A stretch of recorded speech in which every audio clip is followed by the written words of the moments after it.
Formula ఈ race వ్యవహారంలో కేటీఆర్ అడ్డగోలుగా మాట్లాడుతూ నన్నెవరూ ఏమీ చేయలేరు, ఏం పీక్కుంటారో పీక్కో అనేటువంటి స్థాయిలో మాట్లాడినటువంటి అడ్డగోలుగా హెచ్ఎండిపై ఒత్తిడి చేసి అసలు ఎలాంటి అనుమతులు లేకుండా మంత్రిమండలిలో కేబినెట్లో నిర్ణయం తీసుకోకుండా ముఖ్యమంత్రి గారు ఆమోదం లేకుండా నేనున్నానని చెప్పని హెచ్ఎండి పైన ఒత్తిడి చేసి 55 కోట్లు అడ్వాన్స్ గా చెల్లించిన దానిపైన ఏసీబీ విచారణ జరుగుతున్న క్రమంలో వారు మాట్లాడిన మాటలు ఇవి.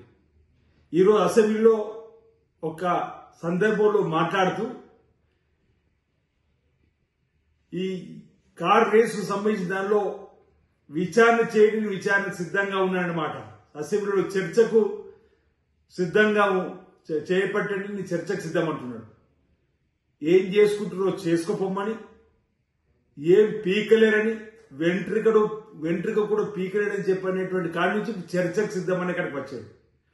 ఏసీబీ విచారణలో ప్రాథమిక స్థాయిలో తప్పిదాన్ని గుర్తించి చట్టం తన పని తను చేసుకుని పోయే క్రమంలో ఎలాగూ పిలుపు వస్తుంది నాకు పోలీస్ స్టేషన్ నుంచి అని విచారణకు సిద్ధం కావలసిన సందర్భంలో ఈనాడు సన్నాయి నొక్కుతూ మాట్లాడిన మాటలను ప్రజలు గమనించాలని సందర్భంగా కోరుతూ, అసలు ఈ ఫార్ములా ఈ ఏదైతే 9కి సంబంధించి నష్టం జరిగిందో, ఫార్ములా రేస్ సీజన్ 9లో గ్రీన్కో నెక్స్ట్ జెన్ అనే కంపెనీ, గ్రీన్కో అనే ప్రైవేట్ సంస్థ ఈసారి ముందుకు రాకపోవడం వల్ల అతనే ముందుకు వచ్చి సొంత లాభం కోసం ఈరోజు హెచ్ఎండి పైన ఒత్తిడి చేసి ఖర్చులను ప్రభుత్వం భరిస్తుందని చెప్పని ఏదైతే కేటీఆర్ గారు చేసినటువంటి తప్పు, ప్రధానంగా మొదటిసారి నష్టపోయి రెండోసారి ముందుకు రానటువంటి సందర్భంలో కేటీఆర్ ఆదేశాలతో 2023 అక్టోబర్లో హెచ్ఎండిఏ 55 కోట్ల కంపెనీకి అడ్వాన్స్ చెల్లించింది. ఈ చెల్లింపులకు ఇంతకుముందు చెప్పినట్టుగా రాష్ట్ర ప్రభుత్వం అనుమతి లేదు, కేబినెట్ నుంచి ముఖ్యమంత్రి నుంచి ఎవరికి కూడా ఆమోదం లేకుండా. అసలు ఇంకా చిత్రం ఏంటంటే ఆ సమయంలో ఎన్నికల కోడ్ ఉంది. ఎన్నికల కోడ్ ఉన్నప్పుడు 55 కోట్లు ఎలా ఇచ్చామనే దానికి సమానం చెప్పాల్సిన సందర్భం.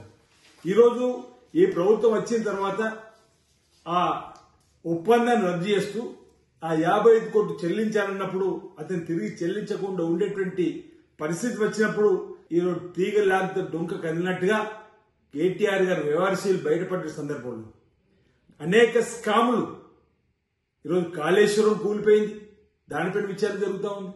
టెలిఫోన్ ట్యాపింగ్ పైన విచారణ జరుగుతూ ఉంది.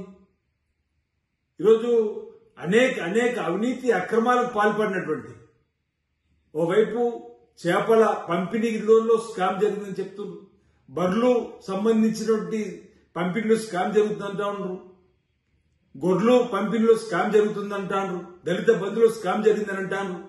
ఈ విధంగా ప్రతి అంశంలో కూడా గత ప్రభుత్వం తప్పిదాల వల్ల, ఆడంబరాలు పోవడం వల్ల తీవ్రంగా ధ్వంసమై ఆర్థికంగా విధ్వంసమైనటువంటి సందర్భంలో ఇంకా ఇప్పుడు చర్చకు సిద్ధమని అసెంబ్లీలో ఏదైతే వారు మాట్లాడిన మాటల్లో దాన్ని తీవ్రంగా తప్పుపడుతుంది.